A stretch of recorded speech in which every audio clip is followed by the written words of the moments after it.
Assalamualaikum warahmatullahi wabarakatuh. Kali ini saya akan membahas tentang mereview video dari YouTube yang berjudul Sistem dan Komponen Pengiriman pada Tromol Mobil. Oke, untuk selanjutnya langsung aja ke videonya guys.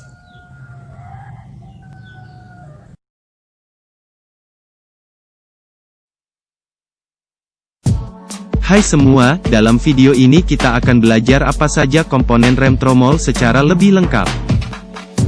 Sekilas tentang rem tromol. Rem tromol adalah mekanisme pengereman yang memanfaatkan komponen seperti drum sebagai media gesekan. Seperti yang terlihat pada animasi ini. Komponen yang berbentuk seperti mangkuk atau drum ini memiliki permukaan dalam atau inner surface sebagai media gesekan. Sehingga ketika kampas rem bergesekan dengan inner surface, maka tromol beserta roda akan berhenti berputar. Lalu apa saja komponen yang terdapat pada rem tromol? Dalam animasi berikut kami mencoba menjabarkan beberapa komponen yang umumnya ditemui pada rem tromol standar. 1. Tromol rem atau drum. Seperti yang dikatakan sebelumnya, fungsi tromol adalah sebagai media gesekan. Anda pasti tahu, kalau sistem rem bekerja menggunakan prinsip gesekan antar dua benda. Benda pertama yang berfungsi sebagai penggesek adalah kampas rem sementara tromol rem merupakan benda yang tergesek. 2. Sepatu rem. Apabila tromol rem adalah media yang tergesek, maka kampas rem adalah media penggeseknya. Dalam aplikasinya, kampas rem selalu melekat pada sepatu rem. Sehingga kampas rem dan sepatu rem sudah terhitung satu unit komponen. Sepatu rem ini bekerja dengan bergerak terbuka untuk mengerem. Dan kembali mengincup untuk menghentikan pengereman. 3. Pin penahan sepatu rem. Meski namanya panjang, tapi wujud komponennya cukup kecil. Pin ini memanfaatkan pegas untuk menahan sepatu rem agar tetap berada pada posisinya. 4. Dudukan sepatu rem. Komponen ini berfungsi sebagai titik pemasangan sepatu rem. 5. Pegas pengembali.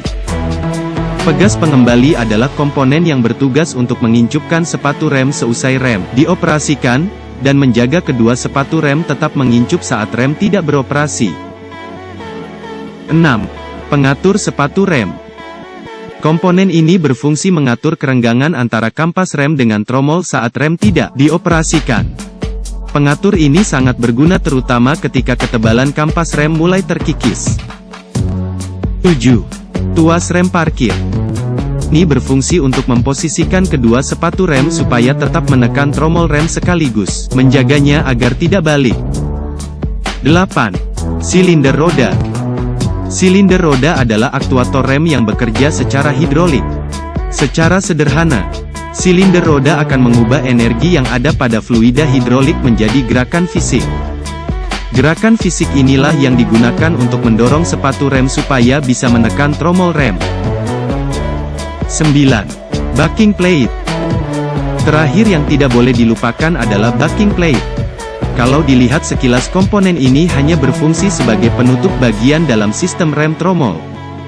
Tapi selain itu, backing plate digunakan sebagai tempat pemasangan beberapa komponen rem tromol. Itulah animasi 9 komponen rem tromol beserta masing-masing fungsinya. Semoga bermanfaat. Anda sudah menonton dari awal sampai akhir video ini. Apabila ada kekurangan, kesalahan, saya mohon maaf. Sekian, wassalamualaikum warahmatullahi wabarakatuh.